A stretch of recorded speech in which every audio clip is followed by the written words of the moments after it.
Os ciganos na Europa são muito, muito desprezados e até perseguidos. Temos um trabalho com portugueses também, na cidade de Braga e em outras cidades.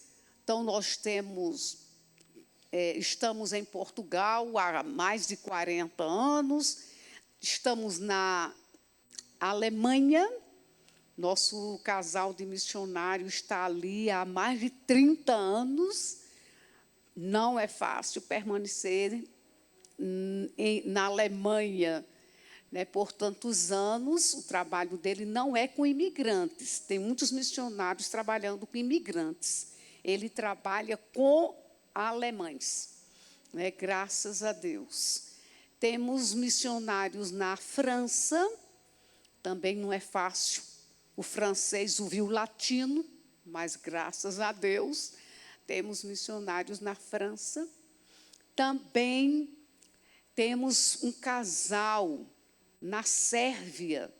Gente, que coisa gloriosa, não é? Porque esse casal está trabalhando com ciganos na Sérvia. Glória a Deus. Também temos na Inglaterra, a missionária Ivonete trabalha com igreja na Inglaterra. E graças a Deus, não é? O trabalho na Europa tem se expandido. Nós temos missionários na África, no país, né, de Moçambique e na Guiné-Bissau. Estamos na Ásia, no Japão, graças a Deus, há mais de 30 anos no Japão.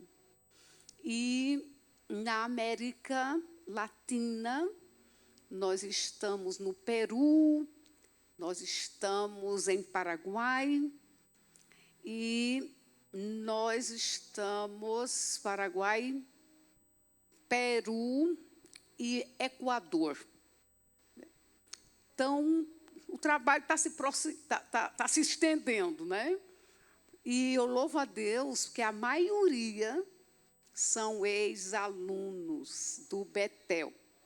Estudaram conosco, né, foram despertados para missões e seguiram.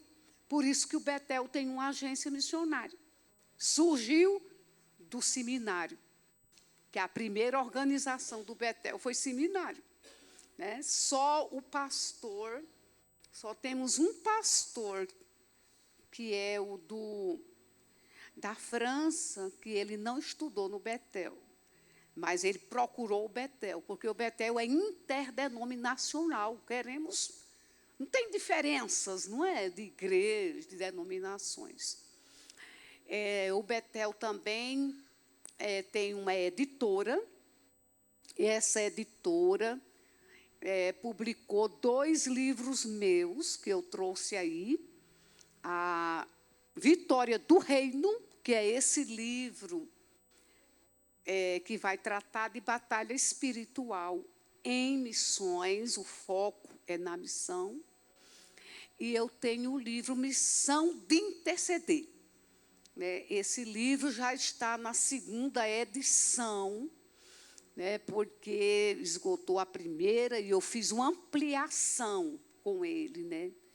Muito bem aceito por causa do despertamento que tem havido para a intercessão missionária, né? No meu livro Missão de Interceder.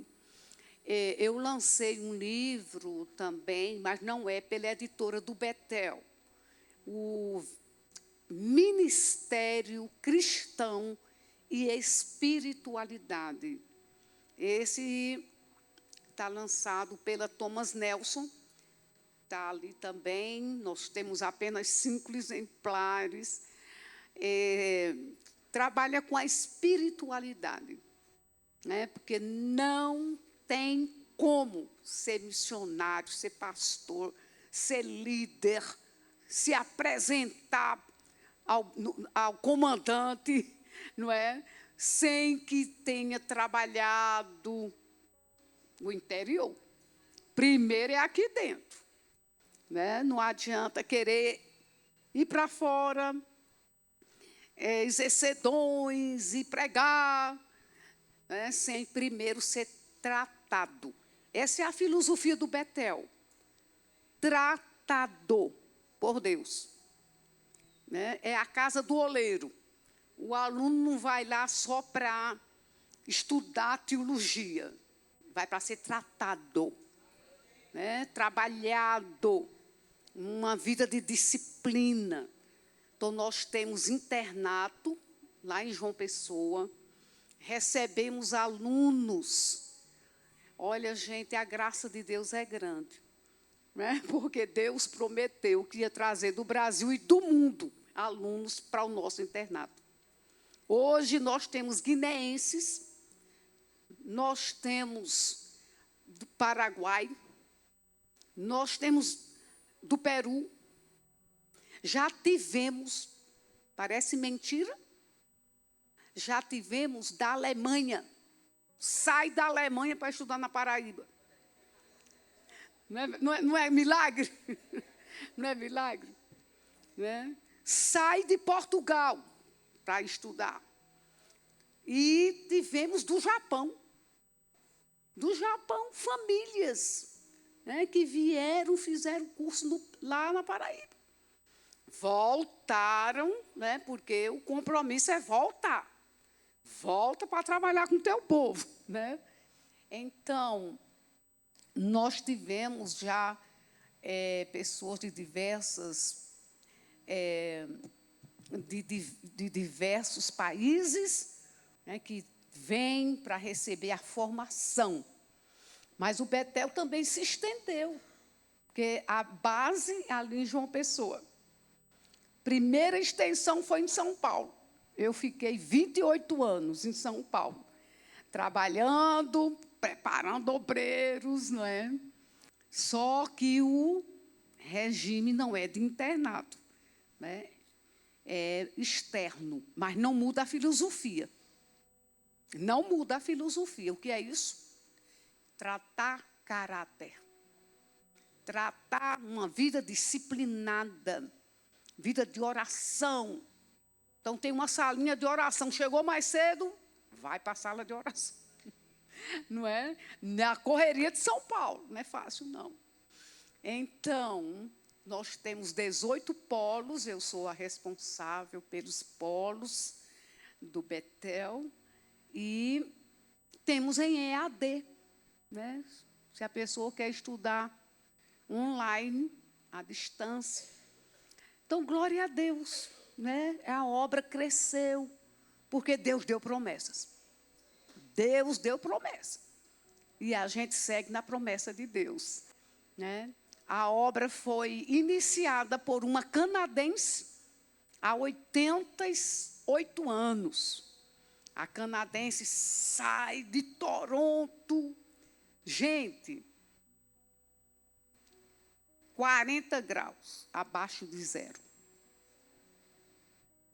Aí vai para o sertão nordestino. 40 graus acima de zero. A cidade que ela foi evangelizar, eu não conheço, eu sou paraibana. Alto sertão. Mas Deus mandou e obedeceu. Depois, ela abriu a escola, né, para preparar obreiros e veio para João Pessoa. Nossa base é em João Pessoa. E Deus levantou outra mulher para dar continuidade. Né? Deus usando a força feminina. Mulher. E Dona Lídia, quando assumiu, porque era só para mulheres, né? Internato, só mulheres moravam ali. Mas pastores pediu, nós queremos um seminário para os homens com essa disciplina. E ela disse, meu Deus, eu vou preparar pastores. Deus disse, vai. E glória a Deus, né? O Betel tem desde 1981 que abriu para pastores. Bem, gente, eu estou dando esse histórico para vocês conhecerem melhor, né, a minha trajetória junto ao Betel e conhecerem uma parte da obra de Deus, né, que se coaduna com essa visão, né, de oração, de missões. E a gente está aqui para fortalecer a nossa fé no Deus que chama, no Deus que prepara e que envia, não é? Não pode ir sem preparo, né? O colégio apostólico durou 3 anos. Tem gente que quer dizer, Deus me chamou, vou lá. Vai não, primeiro se prepare, não é verdade? Jesus preparou 3 anos, né? Quando ele disse, rogai, a gente leu aqui, né? Ao Senhor da Seara, que manda trabalhadores. Por que ele não mandou logo? Ele não estava ali diante da multidão? Lê o texto lá. Ele está olhando a multidão. Ele vê ela exausta, como ovelha sem pastor. Mas ele não disse, vão lá, vão lá. Não. 3 anos. Se prepara. Agora roga para Deus mandar. Mandou. Então vamos preparar. É assim que a gente ora no Betel. O Senhor manda os trabalhadores. A gente quer preparar. Não é assim? Tem que ir fazer as coisas de Deus com seriedade. Né? Porque quando a gente faz com seriedade, a malignidade não encontra brecha. Entendeu? As estratégias de Satanás são vencidas. Por quê? Porque você está dentro do padrão. Você está dentro dos propósitos divinos. Então, gente, vamos ter cuidado. Batalha espiritual, eu trato em 2 dimensões. A individual, né? Quer dizer, a batalha espiritual na vida e a batalha espiritual no campo. Tá? Eu não vou ter tempo de trabalhar sobre batalha espiritual na vida pessoal. Porque só tenho uns minutinhos, né? Porém, o missionário, né? o cristão comprometido, você, uma mulher de oração, um homem de oração comprometido, tem que estar atento, porque há estratégias da malignidade para atingir nossa vida. Ou não é verdade? Antes do ministério de Jesus, antes dele começar a pregar, antes do ministério dele, ele passou 40 dias no deserto sendo tentado por Satanás. Não está lá escrito? 40 dias. Então, quer dizer que terminou do vale, os 40 dias, ele estava livre dos ataques. Não. Até na cruz. Estão lembrados? Desce daí, se tu és o Filho de Deus. Olha o maligno querendo impedir o plano divino da redenção pelo sangue de Jesus. Então, durante a vida toda. Então, vamos observar. Vamos estar atentos às artimanhas da malignidade. Porque o inimigo sabe, guarde aí o que estou dizendo. O inimigo sabe as suas áreas de vulnerabilidade. Ele sabe onde é a sua fraqueza. Em que área você é mais fácil de ser alcançada ou alcançado por ele? Entende? O inimigo conhece.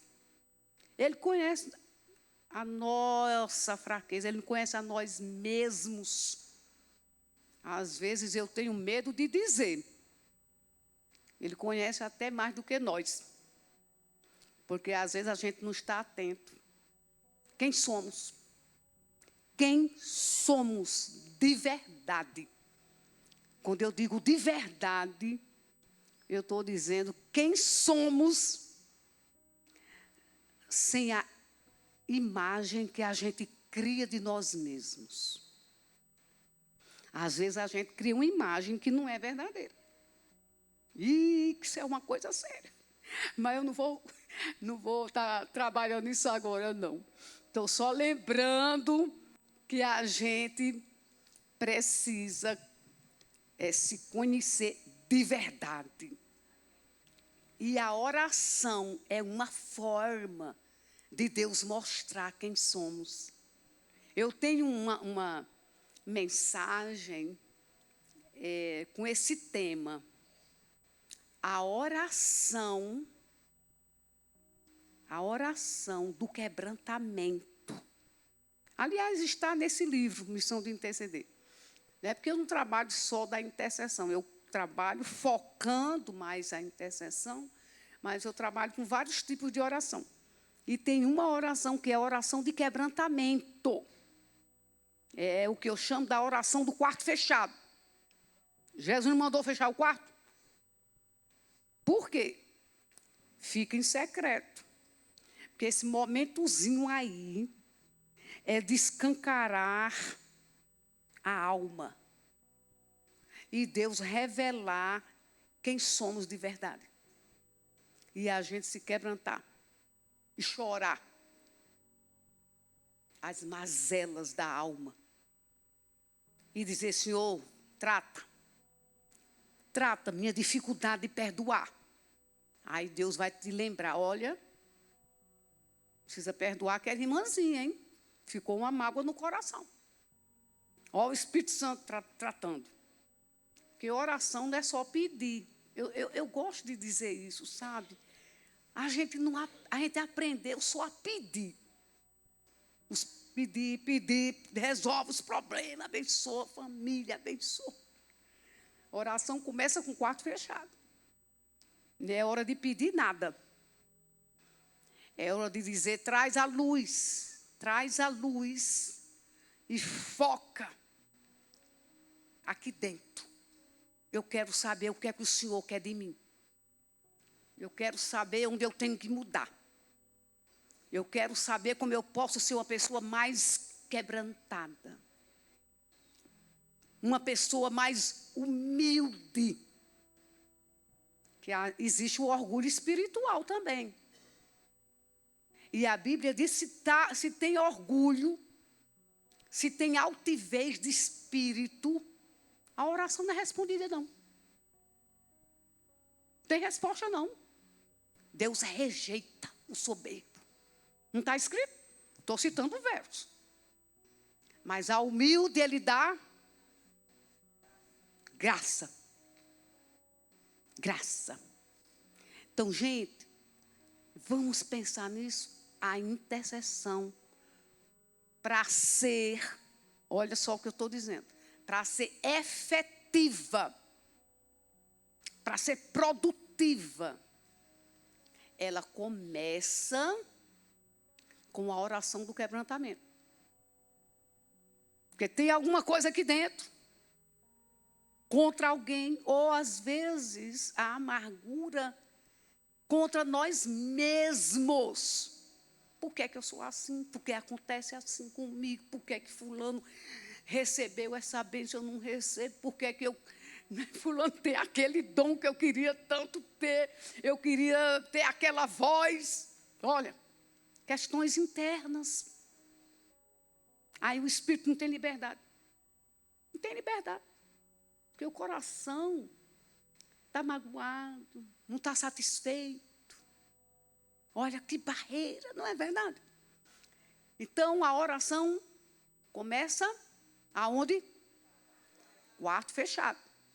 Quarto fechado, sabe por que fechado? Porque nem seu marido ou a pessoa mais íntima que você tem, pode ouvir. Não pode. São as mazelas da alma. E quem se levanta aqui para dizer que não tem? Entendeu? Deus quer tratar aqui primeiro. Para o vaso estar livre, para o Espírito Santo usar.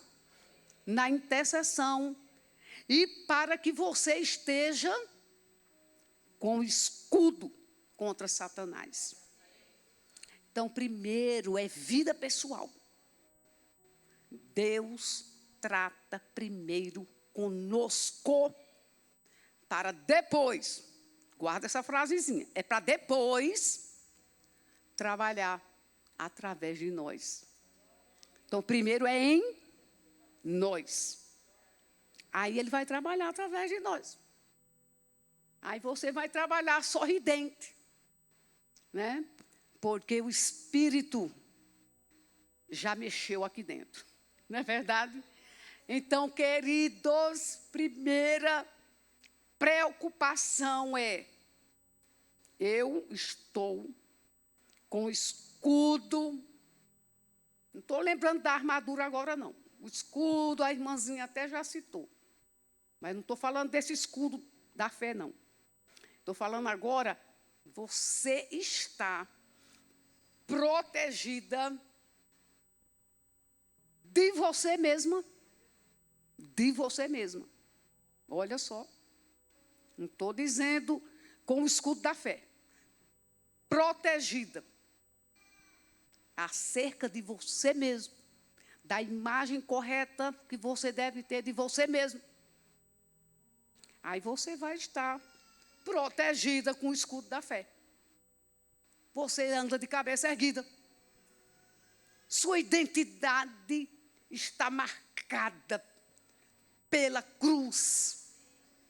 Aí o inimigo passa longe. Passa longe. Marcada pela cruz. Porque já estamos, vamos dizer juntas, juntos. Já estou crucificado com Cristo. Vivo, não mais eu. Cristo vive em mim. Cristo vive em mim. Quando eu falo da identidade, eu estou falando da identidade marcada na cruz. Então, essa introdução é para dizer que a gente tem que estar vigilante contra as astutas ciladas do diabo. Não é o verso. Estou citando o verso. Gente, eu tenho 51 anos de ministério, então eu cito o verso. Tá? Não pense que eu estou dizendo coisa da minha cabeça, não. Né? Então, eu não vou ficar toda hora dizendo, né? Mas eu estou citando o texto. Vocês também conhecem. As astutas ciladas do diabo. Então, tem que ter o quê? Vigilância. Não é? Para que você possa ter autoridade para a guerra espiritual. Sem a autoridade do Espírito, a gente pode guerrear? Não pode.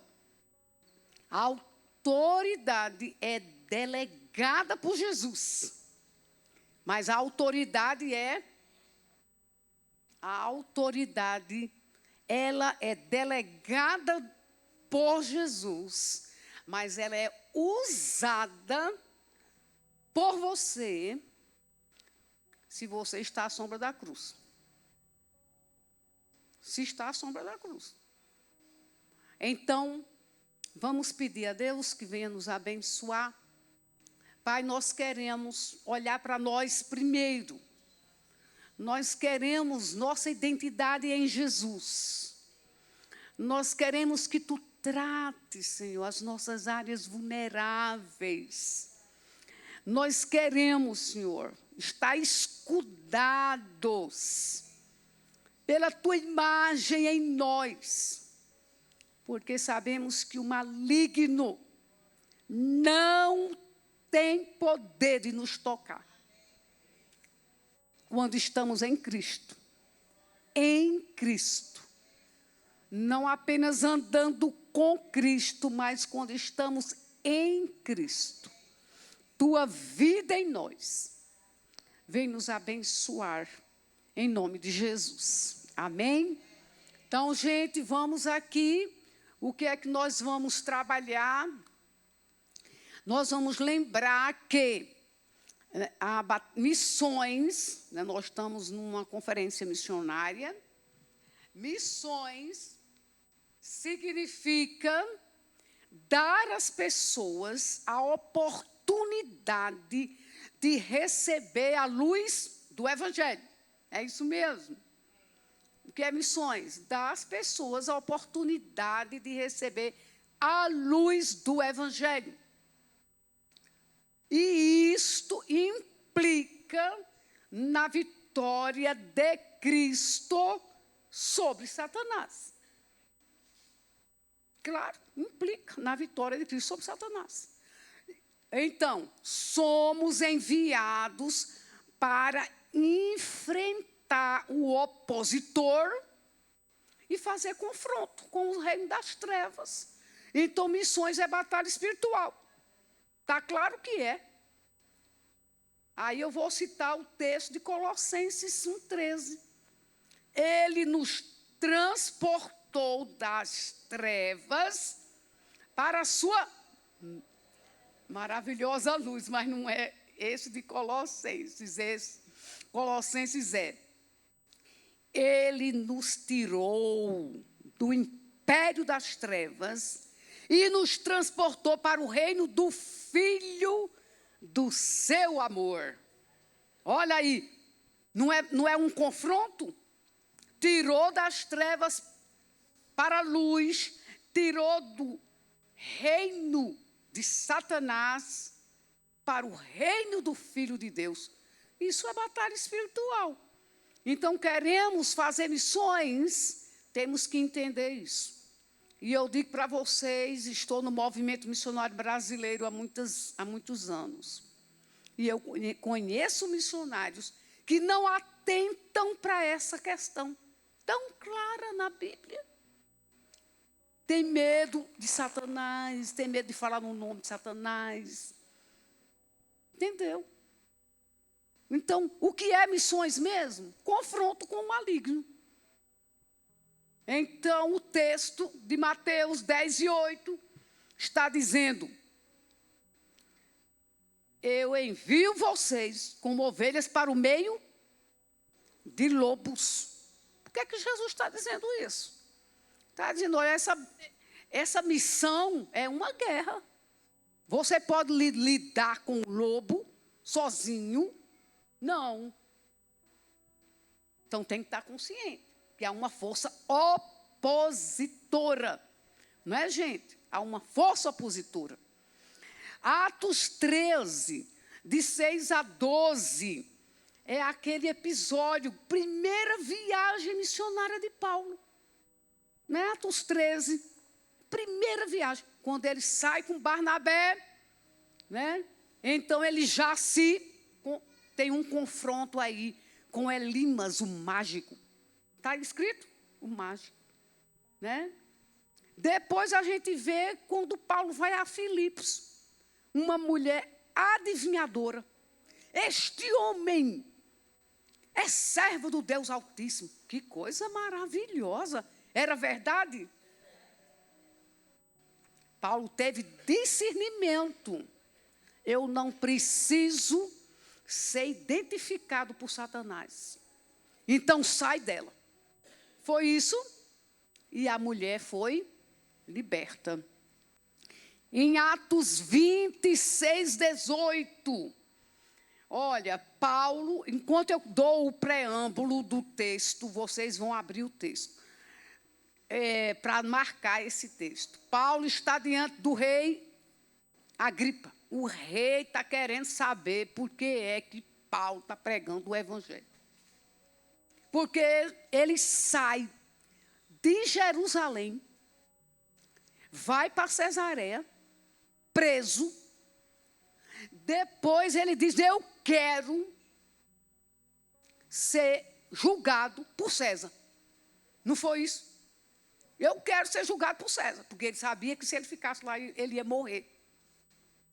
E Deus usou, né, as próprias autoridades. Tá bom, você vai para Roma. Você vai.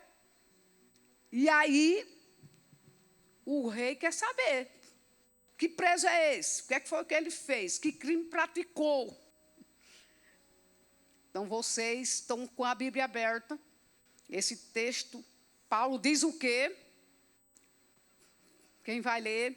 Para abrir-lhes os olhos e convertê-los das trevas para a luz, e do poder de Satanás para Deus, a fim de que recebam perdão dos pecados e herança entre os que são santificados pela fé em mim. Perceberam o que é que Paulo diz? Qual é a missão dele? Abrir os olhos para converter os homens, claro. Quem está sem Cristo está em trevas. Converter das trevas para a luz e do poder de Satanás para Deus. Paulo não estava olhando assim, o evangelho é uma mensagem de amor, é uma mensagem de solidariedade, vai fazer o bem para todos. É isso. O evangelho é um evangelho de amor. E tem que ser um evangelho de solidariedade mesmo. Mas Paulo diz, olha, antes a gente tem que entender que tem uma força por trás. Senão não tem o resultado esperado. Aí ele está dizendo, é para tirar das trevas para a luz.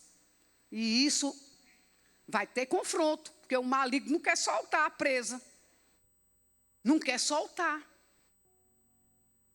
E do poder de Satanás. Paulo está dizendo, existe um poder maligno que prende as pessoas. E minha missão é essa. Veja que consciência que ele tinha da missão. Então, a gente não pode cumprir a missão de Deus sem essas consciências da seriedade. A seriedade do evangelho. Tirar das trevas para a luz e da potestade de Satanás para Deus. Então, nós vamos ver aqui que há um enfrentamento maligno, não é? Eu falei um pouquinho sobre esse enfrentamento, né, das ciladas da malignidade que a gente precisa entender. Espera aí que eu separei alguns slides, né, por causa do nosso tempo. Então, primeiro é esse aqui. Enfrentar... desculpa, não é esse aqui não. O enfrentamento com o inimigo no exercício da missão. Tá? Porque eu falei que no pessoal não ia dar tempo. Mas eu já mostrei para você que tem que estar bem preparadozinho, olhando para dentro, fazendo avaliação pessoal, né? Ok. Agora, as estratégias de Satanás, no exercício da missão, primeira estratégia, nós colocamos ali. Ele promove desavença na equipe. Olha que coisa, às vezes a gente nem percebe. Você olha para aquele, a pessoa, não gosto de você. Não sei porquê, mas não gosto. Está vendo? A malignidade por trás esse desafio, né, na equipe. Nós encontramos vários versos sobre isso. Filipenses 4:2, Paulo diz, tem 2 mulheres na igreja que não estão concordes na forma de pensar. Evódia e Sintique. Aí ele diz, pensem concordemente no Senhor. Você pode ter suas diferenças. Pode, cada cabeça é um mundo, não é assim que a gente diz? Mas o fato de você ser diferente de mim não vai impedir minha comunhão com você, porque eu respeito sua individualidade. Não tem dois DNA igual no mundo? Tem? Então, é trabalhar isso, não deixar o inimigo usar essas questões. O inimigo, ele corrompe as verdades bíblicas. Que coisa horrível. Como é que nascem as seitas? E muitas delas nasceram dentro da igreja, dentro do protestantismo. Não é? Testemunho de Jeová, espiritismo. Agora, vê bem, não é só seitas, não. Às vezes, tem igrejas que não têm uma doutrina pura do Evangelho. Tem uns desvios, não chega a ser uma heresia, como Testemunho de Jeová. Mas tem fraquezas na doutrina. Como é que é isso, Duvalina? Um exemplozinho. Pega, usa e costume e apresenta como doutrina. Aí a pessoa diz, você não pode ser crente desse jeito, usando isso. Não é? Uso e costume, não é doutrina. Doutrina é a nossa fé expressa nos conceitos divinos. Jesus é Deus homem, isso é doutrina. Aí Testemunho de Jeová diz, não, ele não pode ser Deus. Então não é evangélico. Não é verdade? Então, nós temos que ter cuidado com isso. O apóstolo São Paulo fala isso em Timóteo. De 1 Timóteo 4, 1 e 2. Nos últimos dias aparecerão falsos mestres com doutrinas de demônios. Ele não diz assim, com algumas heresias. Ele diz, é doutrina de demônio. E uma doutrina do demônio é quando o nosso ego quer prevalecer. Aí a gente vê o humanismo na sociedade. Na sociedade. Então você tem que respeitar meu direito. E o homem é o centro do mundo. Aí Deus perdeu o lugar. Não é isso? Doutrina dos demônios não é só isso, é claro. Satanismo. Você sabe que na Europa o satanismo tem crescido. Eu tenho uma amiga que está na Itália. Ela mandou um zap para mim, porque ela soube que eu estou nessa conferência.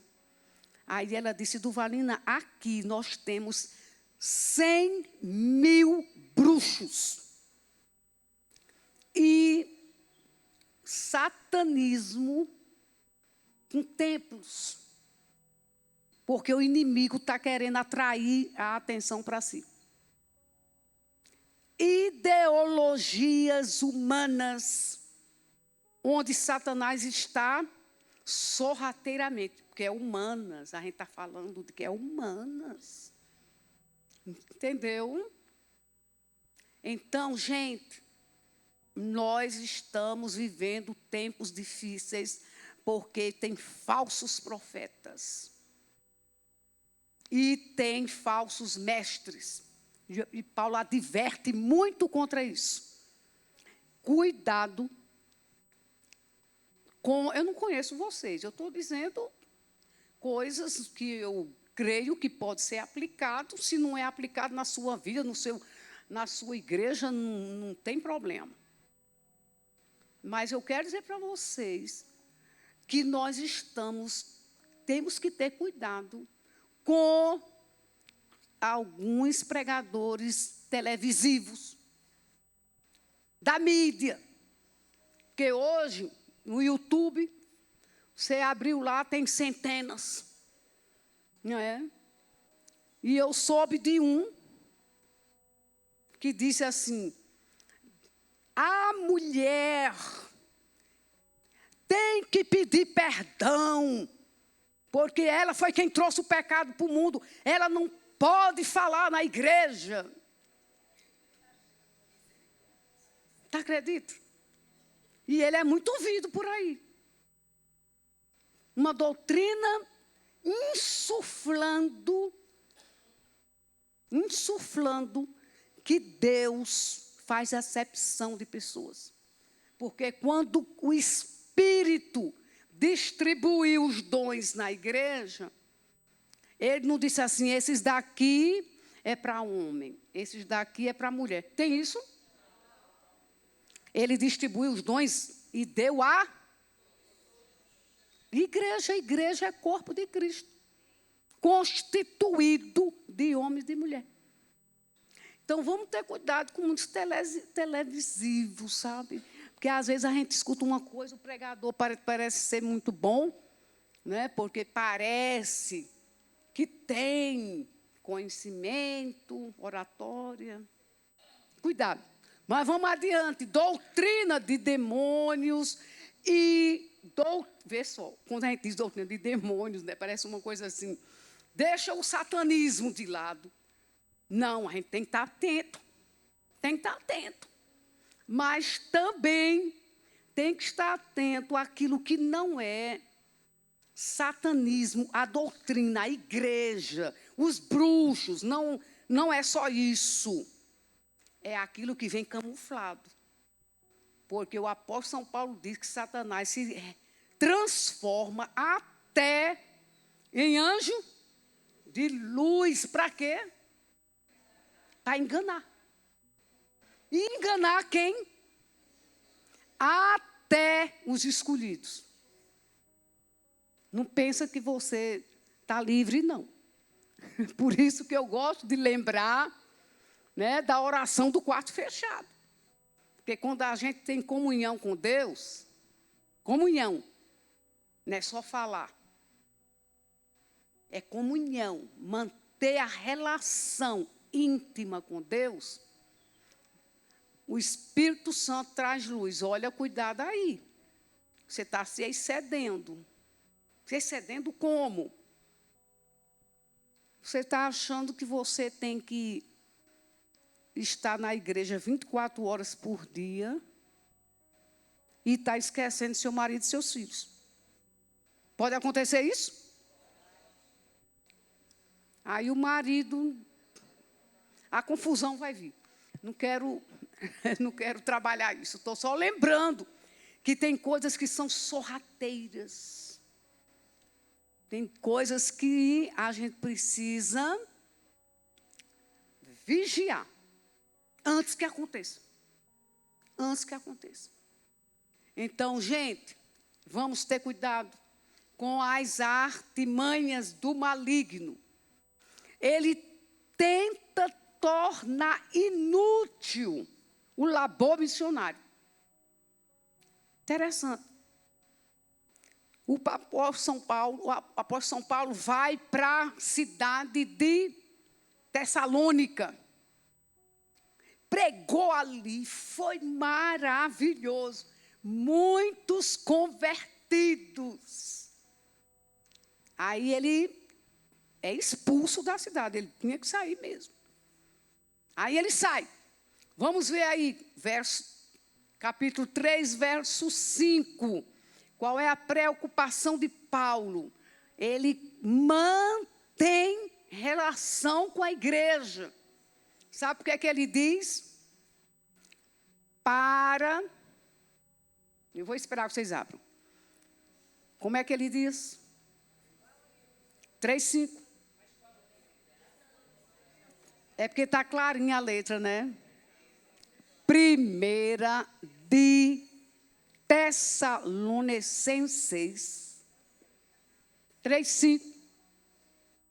Obrigada, irmão. Muito obrigada. Ó, a tecnologia aí. O que é que diz? Para que Satanás não tente tornar inútil o meu labor. Então eu fui, preguei, trabalhei, me esforcei, e eu estou temendo que Satanás torne inútil o meu trabalho. Mas, e ele não tinha fé, não, que Deus podia guardar. Olha como nós, às vezes, racionalizamos. Ele não teria, não, fé que Deus ia guardar o apóstolo São Paulo. Ele sabia que Deus pode guardar, mas ele também sabia que há um inimigo opositor da obra de Deus que poderia deixar que um herético entrasse na igreja e tudo que ele ensinou fosse desmentido, tido como uma mentira, né? Melhor dizendo. Então eu temo, porque não aconteceu também. E outras experiências de Paulo, o inimigo não entrou e procurou impedir o avanço da obra? Sim. Então, a preocupação aqui é tornar inútil. 2 Timóteo 2:26.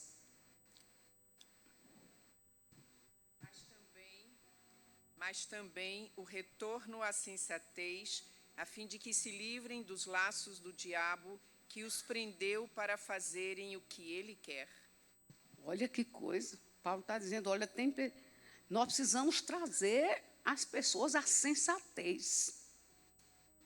Uma coisa que não pode ter na igreja é uma pessoa sem bom senso. Não é. Porque quando você tem bom senso, você não bate palma para todo mundo que você ouve. Você está vigilante. Se aquilo que está sendo dito tem embasamento na palavra de Deus. Tem? Então eu fico. Porque o meu argumento, por exemplo, agora, meu argumento todo, ele tem embasamento. Aí você não pode constatar. Aliás, você pode constatar. Você não pode confrontar. Por quê? Porque é a palavra de Deus que está dizendo, não é do Valina. Então, vamos voltar à sensatez. Vamos ter cuidado, porque às vezes a gente gosta muito, né, daquelas pessoas que são carismáticas. Do Valina a gente não tem que ser carismático, não. Carismático é aquela pessoa que tem facilidade de expressão, tem poder de convencimento. Agora, vem cá. É só o pregador? É só o crente? Não. Poder de convencimento o vendedor tem. Não é? Sabe persuadir. Então, vamos ter bom senso. Não podemos ser persuadidos, né, por algum argumento sem fundamento. É essa a preocupação, né, do apóstolo São Paulo. Vamos adiante. Qual é tem um ainda aqui. Ele põe obstáculos às viagens missionárias. O inimigo pode pôr obstáculo à viagem missionária. Vamos dar uma lidinha para ver o que é que a palavra está dizendo? 1 Tessalonicenses 2:18. Vamos lá. 2:18. Por isso, quisemos ir até vocês, pelo menos eu, Paulo, por mais de uma vez. Porém, Satanás nos barrou o caminho. Satanás barrou o caminho. Isso é Bíblia. Paulo está dizendo. Olha, eu quero voltar. Eu tentei, não apenas uma, 2 vezes. Satanás barrou o caminho. Como foi que Satanás barrou o caminho? O magistrado da cidade não permitia que ele entrasse, colocou vigia em todas as portas da cidade. Ele não podia entrar. Satanás me barrou o caminho. Agora, como é que Paulo venceu esse ataque maligno? Porque a questão não é que Satanás não pode fazer. Ele pode, ele não fez aí, ele quis barrar o caminho, né, da entrada de Paulo em Tessalônica. Então, nós vamos ver como é que Paulo venceu. Que a questão não é só dizer, o maligno atingiu. Às vezes, na vida pessoal, a gente diz, a carne é fraca, eu caí. Meu irmão, a carne é fraca, o maligno atacou, mas tem vitória em nome de Jesus. Luta, não fica prostrado, não fica lamentando. Eu caí, eu sou um miserável. Aí Satanás já ganhou a batalha. Já ganhou. Então, vamos ver como é que Paulo conseguiu essa vitória. Como é que ele enfrentou as ciladas do diabo. É o exemplo que a gente está trazendo, né, dessa experiência dele em Tessalônica. Primeiro, Paulo persistiu na luta. Ele não disse assim, Satanás está impedindo, né? Eu não tenho conseguido chegar. E acomodou-se? Não. Persistiu. Guerreiro de Deus é persistente. Orou, não resolveu ainda não? Continue orando. Não é isso mesmo? Persistência. Desculpa. O segundo,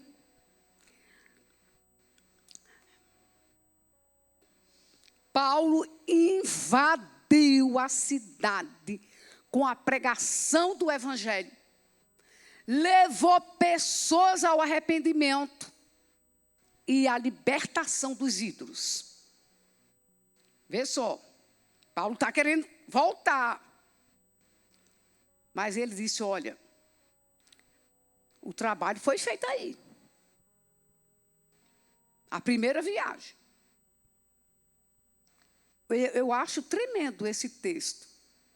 Invadiu a cidade com a pregação. Ele não disse assim, eu fui lá na praça central e preguei. Graças a Deus, teve algumas conversões, não é? Não.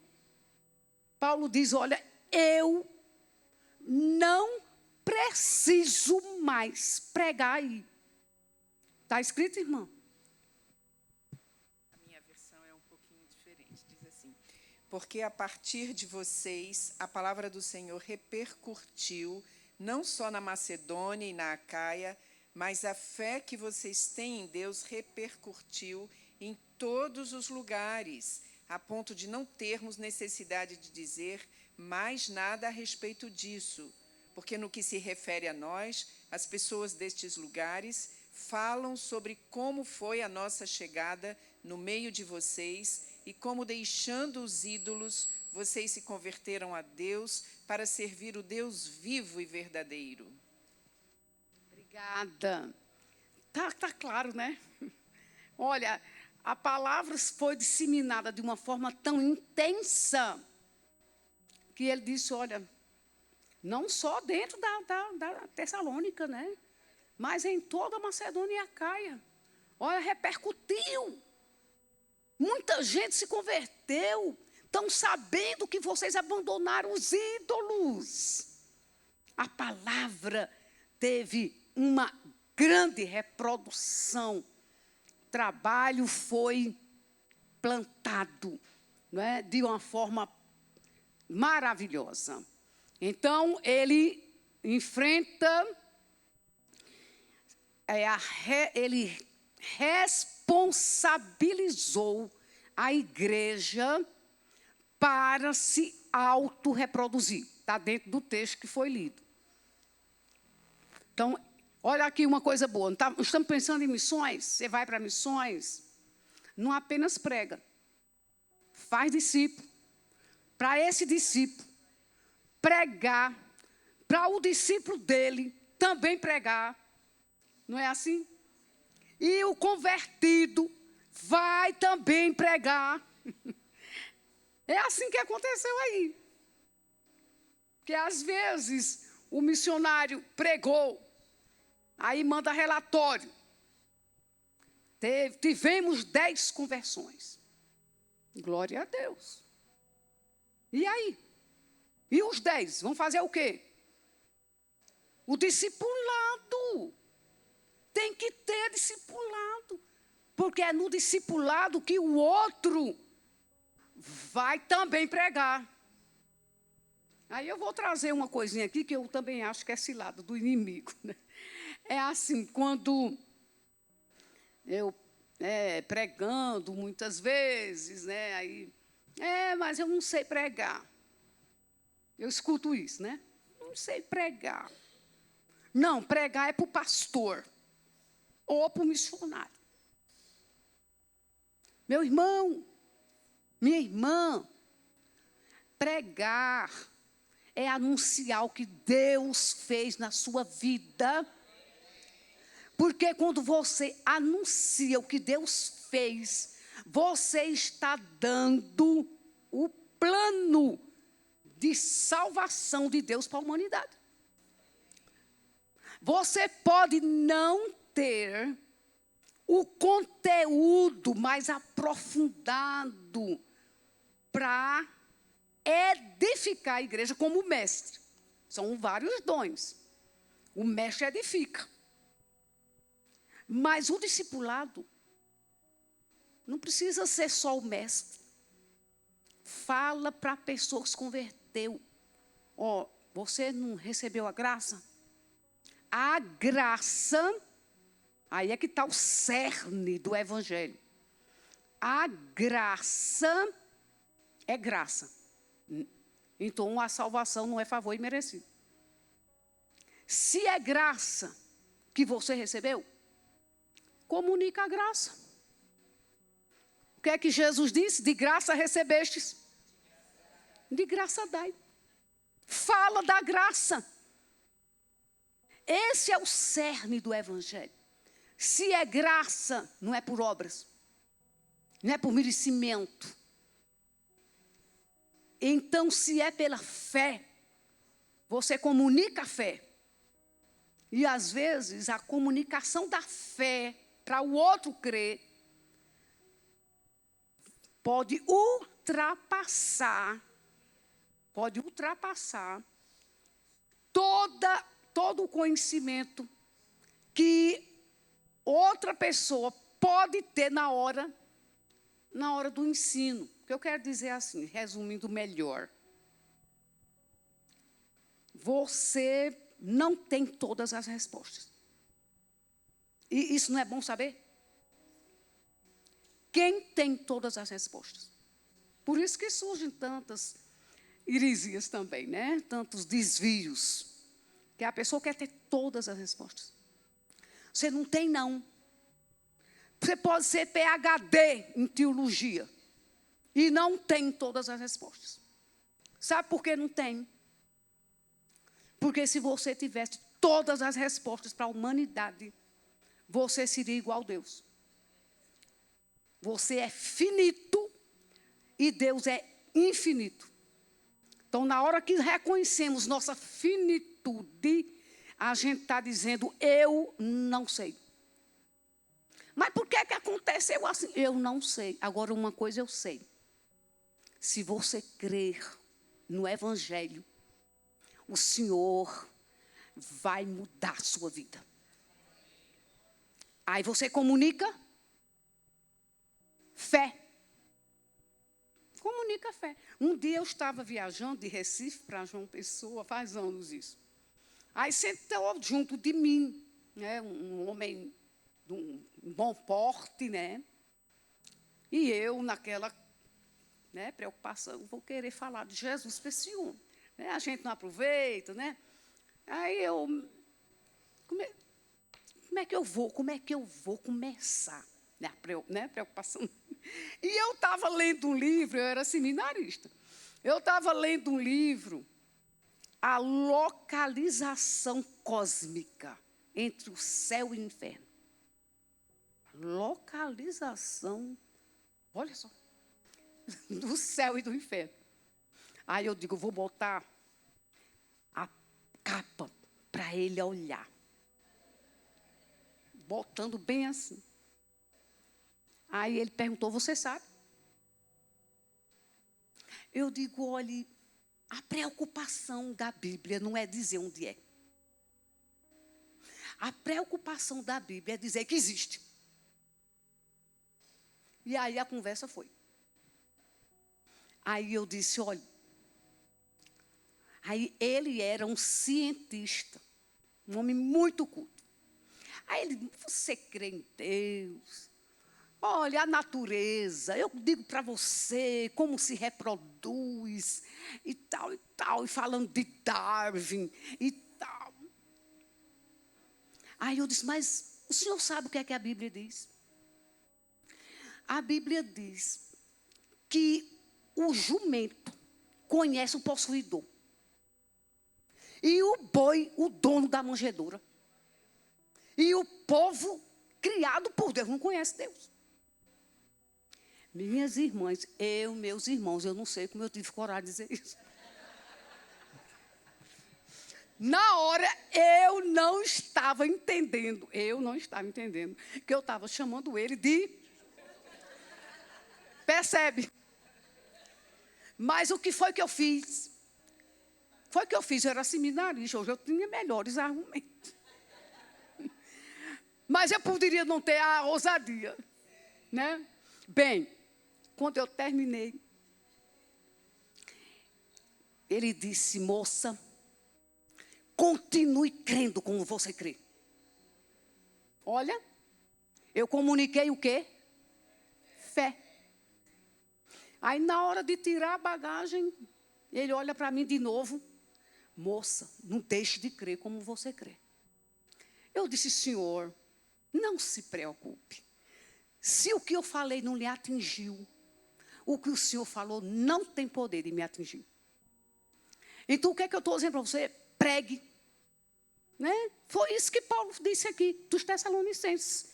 É assim que ele visitou a igreja. Bem, eu vou ser mais rápida, tá? Eu estou vendo que eu já estou esgotada aqui no tempo. Mais um pontinho, Paulo vence como? Ele vigiava o rebanho, né, contra as ciladas do inimigo, já vimos isso. Ele deixou o legado do trabalho na vida.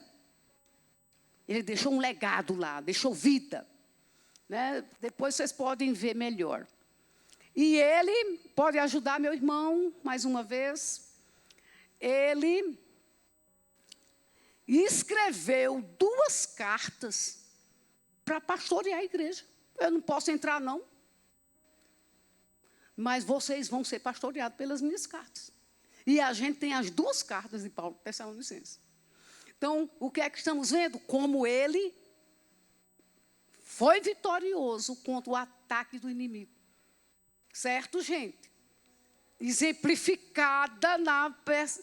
Foi exemplificada na vida de Paulo em Tessalônica. Aqui eu vou lembrar as estratégias de Satanás na comunicação do Evangelho. Quando você comunica o Evangelho, Paulo disse, olha, sabe, você está falando com todas as letras, com clareza, com fé, mas o inimigo cega o entendimento dos incrédulos para que não lhes resplandeça a glória de Cristo. Paulo está dizendo: o inimigo cega o entendimento. Por isso, a intercessão é prioritária. Antes do missionário ir, e o batalhão que fica, né? No meu livro eu falo estou apressada, por isso que a mente agora, né, por causa da hora. A retaguarda. O missionário vai, precisa da retaguarda. Eu acredito que a maioria daqui vai fazer retaguarda de missionário. E a retaguarda é para quê? Senhor, abençoa o missionário, Senhor, supra as necessidades. Tudo bem, pode orar assim também, ele precisa. Mas a gente também tem que orar a oração de combate. O que é a oração de combate? Senhor, quebra, Senhor, as artimanhas malignas, as pessoas com quem ele vai falar. Tira a venda, Senhor. Impede o inimigo de cegar o entendimento. Arranca, Senhor, o véu. Isso é o quê? Oração de combate. A gente precisa orar combatendo contra o inimigo. Né? Paulo fala isso muito claro. Ele tenta impedir a germinação da semente. Então, Jesus disse, olha, o semeador saiu a semear. Aí uma parte da semente caiu num lugar pedregoso. O diabo, Jesus não economizou a palavra, não. O diabo vem e arranca. Qual é a nossa intercessão? Senhor, preserva a palavra no coração do ouvinte. O pregador, né, o missionário falou, preserva, Senhor, essa semente. Impede, Senhor, que a vaidade do mundo, né, que os inimigos de casa, tem muitas estratégias aí, muitos instrumentos, né, instrumentos de Satanás, para impedir a germinação da semente. E ele opera falsos milagres para enganar, para distrair a atenção das pessoas. Foi com Elimas o Magno, não dá para a gente ler o texto, mas vocês sabem, não é? Eu já até me referi agora. Paulo fez um milagre, estava pregando o evangelho. E o Elimas fazendo, né, as suas obras, magias, para atrair a atenção do povo. Paulo percebeu. Paulo olha para ele e diz, filho do maligno. Filho do maligno e de todo engano. E ele ficou cego na hora. Quer dizer, as magias que o inimigo pode fazer. Né? Eu estava evangelizando numa casa, minhas irmãs, o cachorro começou a fazer um estardalhaço tão grande. A pessoa não tinha como ter atenção para a palavra. Eu lembrei, né, formas que o inimigo usa. Estou terminando. As estratégias tenta impedir a germinação da semente, já vimos, opera falsos milagres para enganar e distrair as pessoas. Bem, queridas, queridos, tem muitas outras formas, né? Como a malignidade atua. E nós estamos aqui apenas lembrando para você que nós temos que estar atentos, porque a obra da evangelização, seja onde for, ela enfrenta a oposição de Satanás.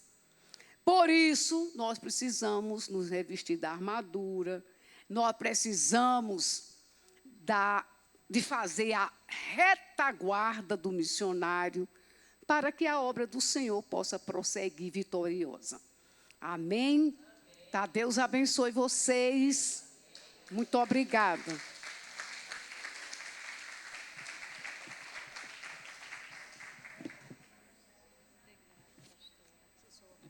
Eu quero agradecer a turma aí da mídia. Bem, os livros da missionária do Valino estão lá atrás. Depois você passa no estande e não deixe de adquirir um dos seus livros. E ela vai estar mais tarde com a palestra A Missão de Interceder, às 5h30. E amanhã, sábado, às 14 horas, a tarefa da família e da igreja na intercessão também. A missionária do Valino estará também. Às 16 horas, a oração para despertamento de vocações. Olha que bênção. Então, vamos ter ainda mais 3 momentos com ela que serão maravilhosos. Eu queria chamar agora a Camila, e a Camila vai compartilhar um pouco conosco. A Camila tem sido levantada por Deus para intercessão em missões. Ela é da PIBAM, pastor José Cândido nos cedeu a Camila um pouquinho. E ela vai estar compartilhando o que Deus colocou no coração dela. Amém? Amém. Muito obrigada. Graça e paz, igreja. Tudo bem? Quanto de Deus nós já estamos recebendo aqui, né? E eu preciso dizer que eu estava sentadinha ali, até compartilhei com a pastora Aninha. Ela está falando exatamente o que Deus colocou no meu coração. Chega a me tremer toda. Aninha, o que eu faço? Deus me revelou esse texto. Então, é um prazer estar aqui. Muito obrigada pela visão da igreja, pela liderança, né? A visão missionária. Então, eu fico muito feliz, né, em ter sido convidada para compartilhar um pouquinho daquilo que Deus colocou no meu coração e me revelou nessa pequenininha caminhada missionária. Nós estivemos ali na Amazônia e em algumas comunidades para pregar o evangelho. Foram uma equipe de 22 pessoas e ali Deus, ele incendiou o meu coração para falar àqueles que estão escondidos, os tesouros escondidos, espalhados por aí, aqueles povos não alcançados ainda. Então, a gente pôde compartilhar um pouquinho do evangelho ali. Então, muito obrigada pelo convite. Não vou demorar, vou ser breve, em nome de Jesus. Tem muita coisa para falar, mas o Senhor vai me ajudar a organizar todo a mente, né? Para poder falar para os irmãos o que Deus, ele colocou no meu coração. Então, a gente está falando aqui de batalha espiritual.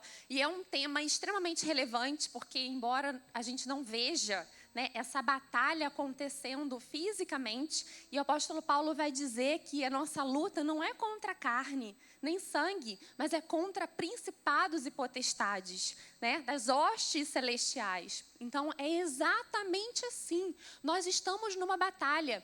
Vocês chegaram até aqui, existem coisas à nossa volta acontecendo que nós não estamos vendo. É o tempo todo nós somos atacados. Porque, queridos, os espíritos, eles não dormem. Satanás, ele não dorme. Essa é uma condição humana. Nós descansamos, nós dormimos, mas ele não. Ele está o tempo todo ao nosso derredor, rugindo como um leão, buscando a quem possa tragar. E quando nós temos essa consciência, nós passamos a buscar estratégias do céu.